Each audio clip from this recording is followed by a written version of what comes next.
มือนี่เป็นวันเหลืองเกิดรับไม่มีเหลืองจากขนามพี่เขายังไม่ถึงหลาววัดห้วยเฉยให้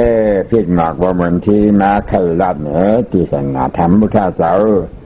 ที่วัดห้วยเฉยวัดหลังจากขนามพี่เขาในเหลางานอยู่ในปีศาสนาพุทธเจ้า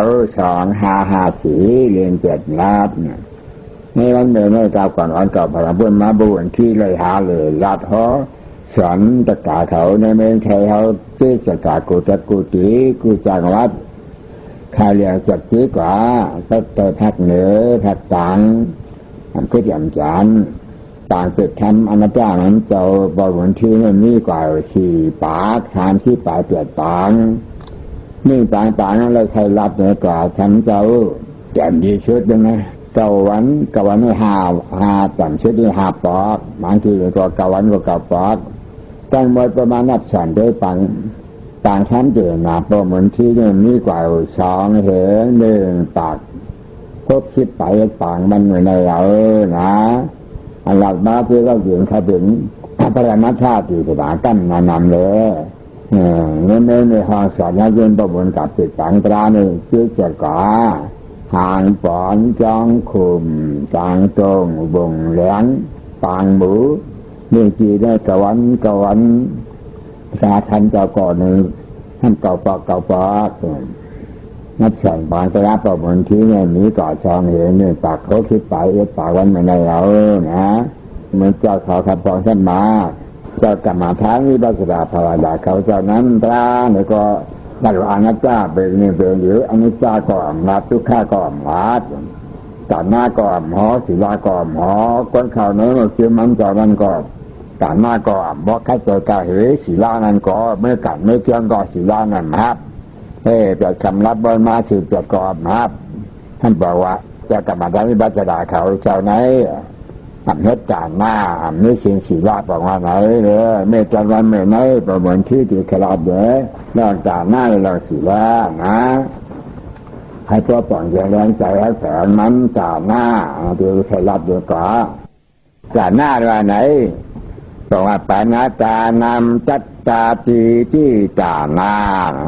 ตานำตาหน้าอันวานจัตตาที่บันดีกันอยู่แล้วตานำเชื่อตาหน้าแล้วตาหน้าอันวานั้นยิ่งส่งบันถึงนั้นมีก้อนทับเลยเสียงว่าตาหน้าเพราะอันมีเสียงถึงนั้นมีก้อนทับบันเสียงมาจาก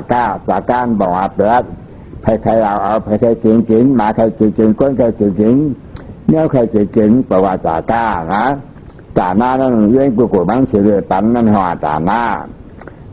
นั้นก็มีอันก้อนทับที่ตาหน้านั้นก็มีทำดีๆนะตาหน้าอันวานั้นผู้กวนทับนั้นนี้อยู่กายนี่อยู่15 ผู้กวนในฐานะผู้แค่เจ้าไหน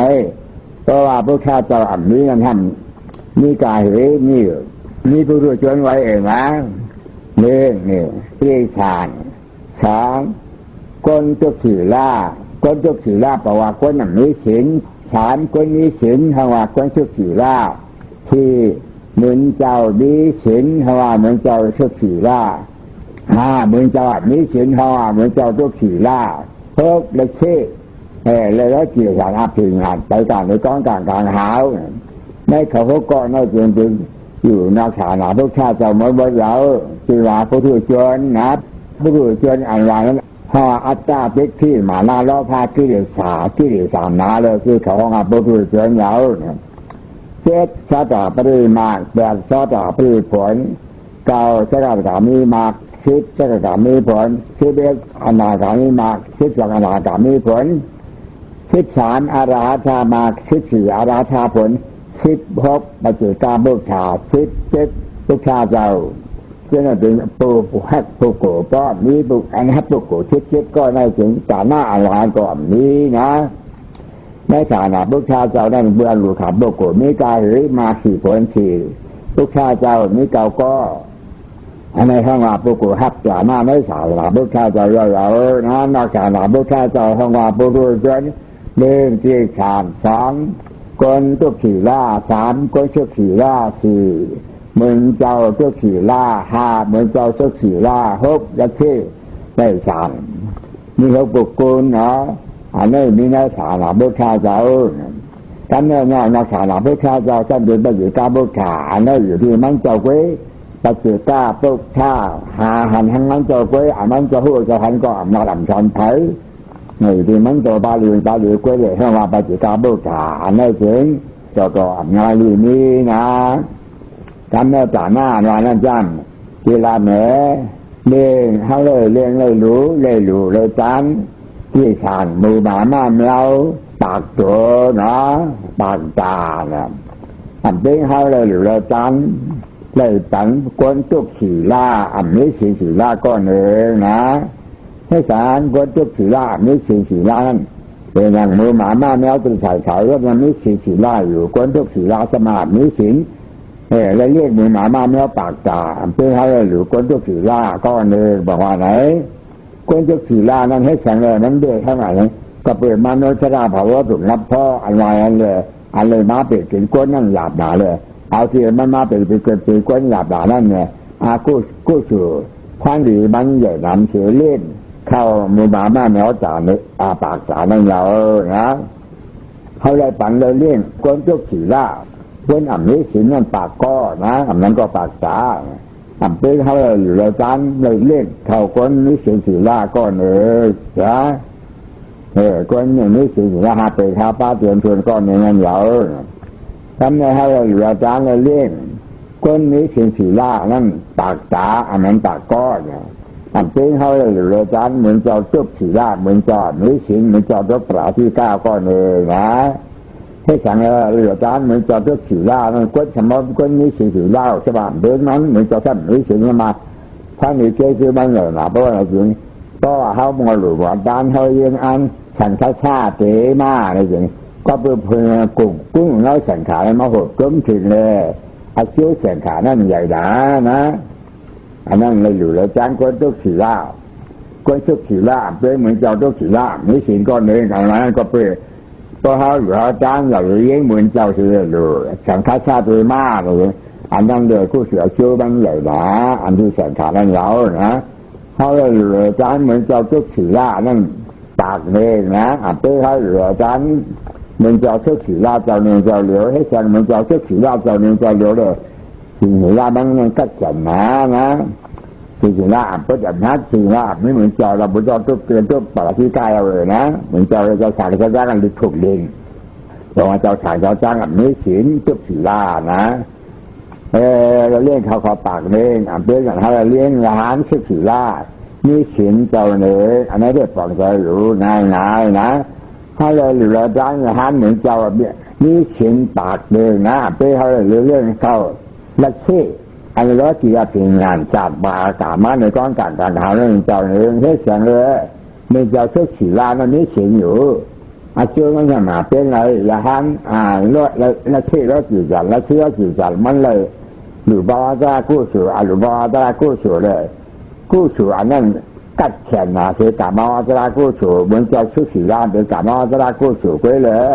อาจจะเป็นเลยแล้วกี่ละเชื่ออันนั้นแล้วกี่เป็นงานจากนั้นเจ้าเนื้อปากเป็นอับเจ้าเนื้อนะเขาเลยเหลือจานมันละเชื่ออะไรแล้วกี่จันมีการมากในก้อนกลางหานั่นถึงก็เป็นอาจารย์ที่มาหน้าล้อผ้าดูเป็นผู้ชวนเลย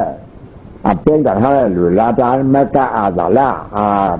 มากอาริยาเจ้าเนื้อนะให้เหลืออาจารย์มากกันนี่เอาตัวท่านเจ้าจ่าเลยไม่เงินกล้วยเลยอันนาฬิกาหรืออาจารย์งานนะง่ายอันนี้อยู่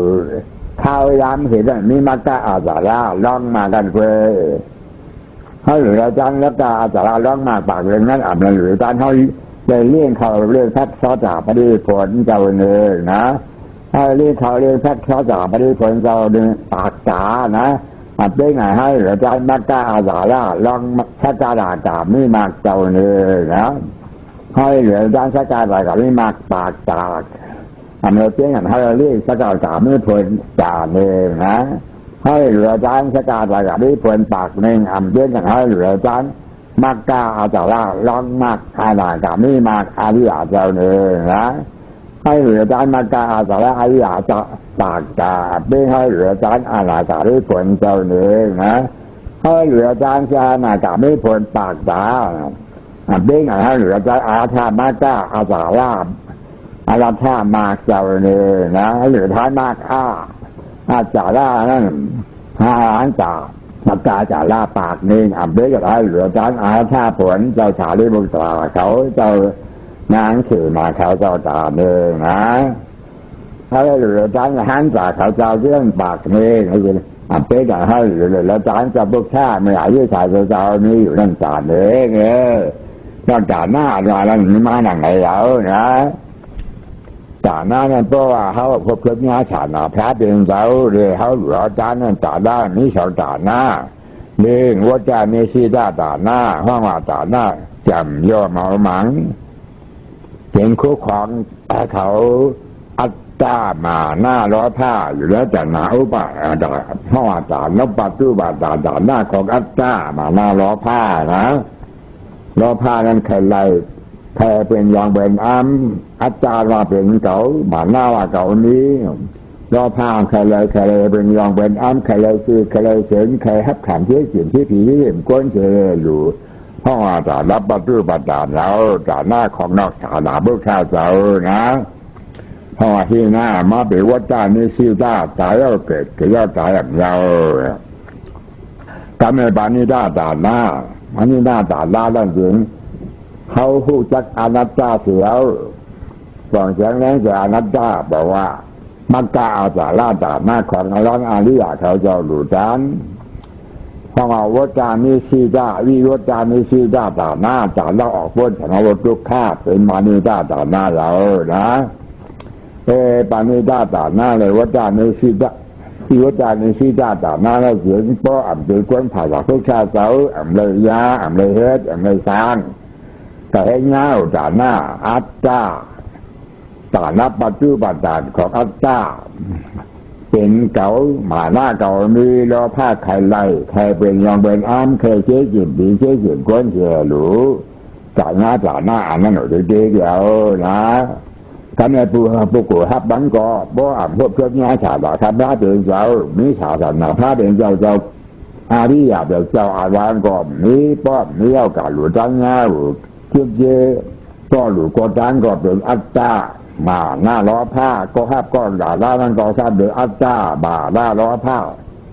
บอกว่ามาเลยมาบุรีบุซึ่งจำมันนั่นคิดว่าหนังไหนอนัตตาเลยอนัตตาตัวนี้กันนั่นห้องว่าปานิจ้าห้องว่าวัฏจานี่ที่วัฏจานี่สีด้าตาหน้าห้องว่าตาหน้าวิสุทธิ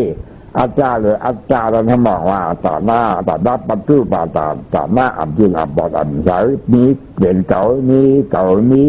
รอผ้าใครเลยใครเป็นยอเป็นใครเชื่อเสียงดีเชื่อเสียงด้วยเนื้อหลูห้องว่าตาหน้าป่าตู้บาตาผู้รับก่อจำห้องว่าผู้คุยชวนจะบอกว่าอาจารย์ที่ชื่อมาหน้ารอผ้าที่สามน้านั่นได้อาจารย์ต่ออาจารย์อันนี้ห้องว่าที่หน้าตาหน้าหรือวัดด้านนี้ที่ด้าตาได้ขับคำหมดเกิดเราตาแต่เราเกิดไม่ดีเอาดีตัวดีเฉยๆปากแล้วเนาะตาหน้าตานั้นมันมาหนังแล้วนะ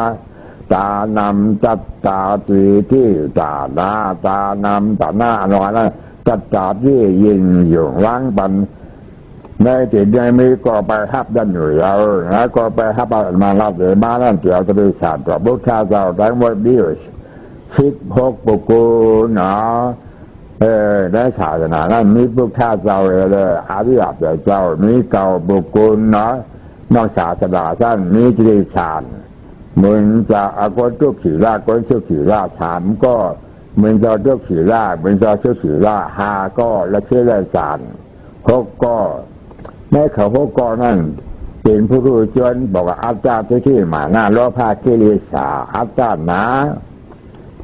ผู้รู้เชื่อบอกว่านั่นเราบอกว่าผู้รู้เชื่อมันบอกว่าอาจารย์ที่มาหน้าล้อผ้าบุกโกนไปฮับตาหน้าผู้รู้เชื่อท่านบอกว่าอาจารย์ที่มาหน้าล้อผ้าพวกบุกโกก็หลุดกันก็ปันตาหน้าก็ฮับก็เป็นอาจารย์ก็หลุดก็ตันก็เป็นอาจารย์ก็ฮับก็เป็นหมาหน้าก็หลุดก็ตันก็เป็นหมาหน้าก็ปันก็เป็นล้อผ้าก็หลุดก็ตันก็เป็นล้อผ้าบอกว่าอาจารย์ต่ออาจารย์แล้ว ชาเสือลักทันจาได้อันนี้หรือจานมานอขาดาบุคคาเจ้าแล้วขาดาบุคคาเจ้าได้เป็นที่ไว้ก็หรือก็จานนั้นก็เป็นอัตตาที่มานาล้อผ้าเพราะว่าผู้ชวนนอกคนคนนอกขาดาบุคคาเจ้ายาวๆนะก็ไปฮับจานนั้นก็จะบอกว่าอัตตาที่มานาล้อผ้าจันนาสมุทยาเกี่ยลีชากิริชานะผู้ฮับจานนั้นเป็นคนนอกศาสนาพุทธเจ้าอันนี้ในศาสนาพุทธเจ้านะก็หรือก็จานั้นคำว่าอนัตตาวิจานาวิชุที่ก็ฮับจานนั้นก็ห้องว่าอนัตตาสุนัตตาอารมณ์พระอริยเจ้าเนาะเพราะน้องญาศาสนาเขาเลยหรือตั้งญาอริยเจ้าเพราะญาศาสนาเขาเลยหรือตั้งญาอริยเจ้าเนาะผู้ชนเนี่ยจะตานหน้าก็เป็นผู้รู้ชวนอัตตาที่มานาล้อผ้าหนาก็ฮับตานหน้าก็เป็นผู้รู้ชวนอัตตาที่มานาล้อผ้าหนาเนี่ยเปลี่ยนไว้เนี่ยชาติก้าทัดสื่อหลักฐานมันเป็นมันเดมามีมาเมื่อไหร่เนี่ยเมื่อชาณาจอกัสปะรับพายกาชาณาอันว่าสมาธิที่หันทุกข้าสมาธิกับป้าวนวันทุกข้าใจเก่าอันนั้นว่าชาณาพุทธเจ้าเยาวเพราะว่าอันนั้นอันนี้ก็ว่าศาสนาพุทธเจ้าอันนี้ศาสนาพุทธเจ้ากัจจปะรับหายกว่าในรามข้าวนั้นอายุกว่าน้อยอยู่30,000 ปีเมตรมีผู้มากกว่ามีหลวงจีวันว่าอังกุลาในรามข้าวไม่กลัวบอกกันอันนี้โลอันนี้ละอันนี้ลวดอันนี้กาอันนี้คือจากเฮไพเสียงรำไม่เหลียวแน่นะก้าวูมันเนี่ยเหงหนึ่งนะอังกุลาวูต่างเหงหนึ่งต่างกับขายเม้งเป็นเอากลุ่นเม้งเป็นนำขึ้นมาขายเม้งมันอยู่เม้งปาราณาสีหลงเม้งกระเอียเขาย้ำเดือนนะเม้งปาราณาสีนั่นจีบันก่อนบุญลายไข่บ้ากากาบ้าจ่อถึงย้ำเดือปาราณาสีอยู่กาก้าขายเม้งเป็นไปกว่าในเม้งกานั่นจริงหาดท้ายหลงกว่าเขาหาดท้ายหลงกว่าด้วยที่นี้หนองกาชาปั่นปางโวมันน้ำก่อนี้อึดน้ำบูก่อนแล้วกินน้ำก้อนก่อนแล้วกินเลยอาบน้ำเลยมันจังกล่าวไว้ชาจริงก็ไม่หย่องโลไม่พอที่เขาว่าพระที่หมายมนนั่นเจ้าผีไม่พอที่พระที่หมายมนไม่หย่องเขาขาแขนเจ้าเขาขาบูก่อนแล้วกินน้ำก้อนก่อนเลยอาบแล้วกินน้ำไข่เอาเนี่ยฉันต่อใจแถมเอาน้ำมาถึงมายืนมาเท่าไข่กัมผีไม่หย่องไงซ้ำเฮ็ดน้ำลิ้นหน่อยเลยลงมาจะไม่หย่องวูก็เลยกินน้ำก้นก็เลยอาบน้ำกินน้ำสีแล้วไม่แต่งถามเจ้าผีไม่หย่องอะไรวะเจ้าผีไม่หย่องเขาขาเฮ็ดถือขาถ้าผีไม่หย่องไม่พอที่พระที่หมายมนเขานี่มีอนุผ่านเจ้าเขาเปี้ยใหญ่เปี้ยใกล้แขนว่าเป็นนายเขาขายันน้ำก่อจะสามารถมันจะสามารถเขาขาเลี้ยงน้ำเขาขาก้นก่อเลยกินน้ำวูก็เลยกินน้ำเลยอาบน้ำเชื่อมหนาดิขาพี่ไม่หยอกอย่างบอกนาแต่ว่าตั้งเสียงบนมาเสียงให้เก่าเลยเฮ็ดเป็นลูกเลี้ยงลูกล้อเปิดปอเลี้ยงเขาเนี่ยเฮ็ดปล่อยหลวงใหญ่นะเลี้ยงเรากำเลยเป็นผู้นำหน้าจัดการเลี้ยงเขาเลี้ยงพักไม่เกี่ยงอย่างเลี้ยงอนุผ่านนักโคเขาอันเก่าเลยเลี้ยงเขาหลุนปอนหัวน้ำหน้าไปเลี้ยงลูกเขาเลี้ยงลูกพักเนี่ยไม่เกี่ยงกันมาปันเก่ามาเป็นผีไม่หยอกเลยปอเลี้ยงเขาเลี้ยงการนี้มันอะไรเมื่อไหร่เลยเก่าหูเนี่ยเขาเรียกมาเป็นผีไม่หยองเฮ็ดผู้นั้นมือเกียงเลี้ยงเข้าพักบริษัทจังเชียงนั่นเลยนะเปลี่ยนยาวๆเนี่ยมันอย่างไรนี้อย่างไรเสียบอนหัดถึงขึ้นมาเมื่อปราสีมันนั่นเองมันก็ควายน่ะผีไม่หยองใครเปลี่ยนเยี่ยงผีไม่หยองไม่อนุพันธ์เยอะเจ้ากันเสียมาเฮ็ด ตั้งศาลาหลวงนี่อยู่จะหนาห้องว่า8 กิโลนะตั้งศาลา1 หลังจึงหลังนี่ละ12 หลัง1 หลังนั้นเอาเงินมันออก1 แสน1 วันตุ๊กกา1 ล้าน 2 แสนเงินมี1 ล้าน 2 แสนไม่ป่านไม่กูบอกได้อ่ำตัวเงินมือเหลียวเลยนะเงินมัน1 บาทกูบอกกันมาเป็นเงินแถว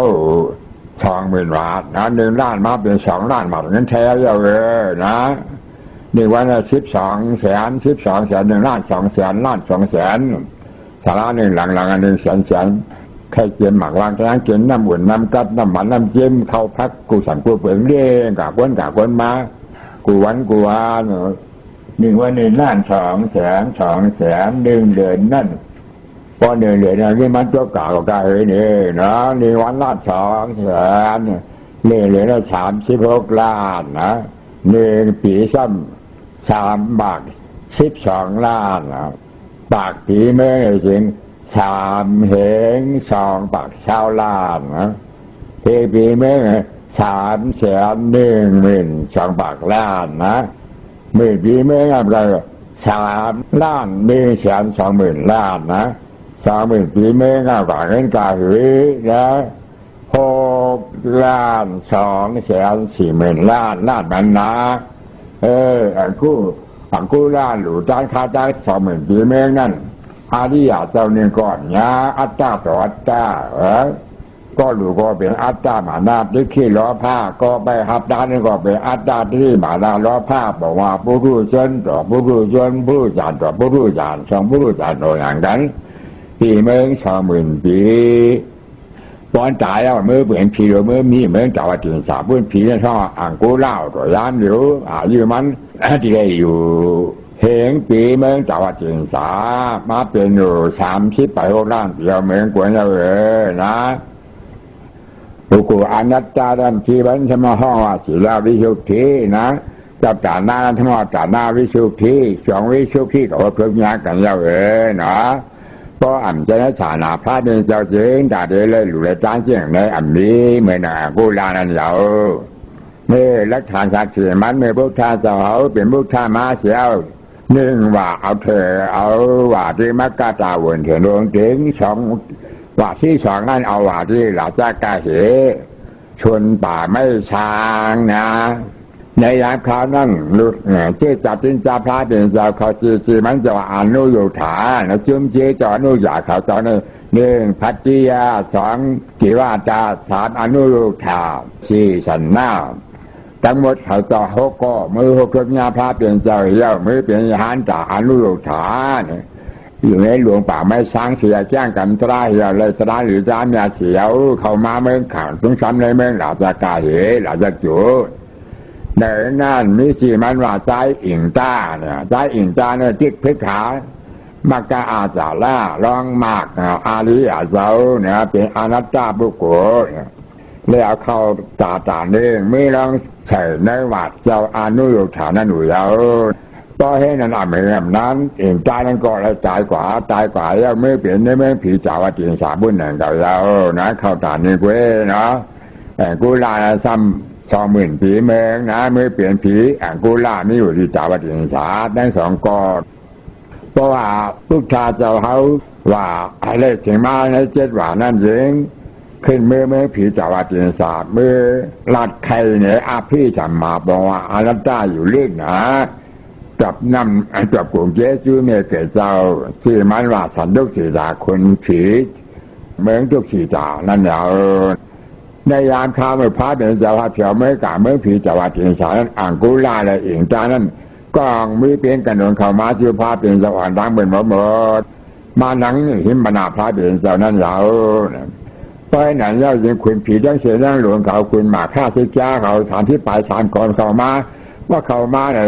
กูลาชุดปลายออกกว่าอิงจานั้นอ่ำตุ้งอ่ำเหนืออ่ำค่ายนะถ้าคุณผีจะทื่อมาลักสีไปออกเขาบ้านก็ให้หนังเก่าเนี่ยเมื่อจากก่อนพุทธาเจ้าเขาห้องว่าสันตุสีดาคุณผีใจผีเล่นก็หับเฉามาเนี่ยกูลาชุดออกกว่าเด็กกำเนิดชุดมาเนี่ยพุทธาเจ้าเขาพุทธเจ้าตัวอาภิธรรมาเจ้าตัวการในวันนั้นเองกูลายานพุทธาเจ้าเขากว่ามีอยู่นิ่งอยู่จะนาน8 กิโลนะกินจ้านั่นจริงนั่งอยู่ที่มุขชาเจ้าอ่ำค่ายหลานถึงสีเจ้าเลยพาเลยมากกว่าอ่ำด้วงอ่ำเดนะอนุผัดและโคเกจูจ่าหน้าอันเลยหลุดและจ้างานในศาลามุขชาเจ้าเนี่ยใจเอียงใจนั้นเข้าใจในจ่าเหลียวก้อยเลยหลุดและจ้างานเจ้าอนุสายานจ่าตาเดนะกูลาซ้ำหรือมา20,000 ปีเมื่อ20,000 ปีได้มันหลุดไปใจมาเลยเรียกวันหนึ่งวันน่าถึง12 ล้านนะ12 แสนนะ1 ล้าน 2 แสนเหรียญ36 ล้านปี3 ปาก12 ล้าน10 ปี3เหง1 ปากเช้าล้านปากปี30,000 1 เหง2 ปากล้าน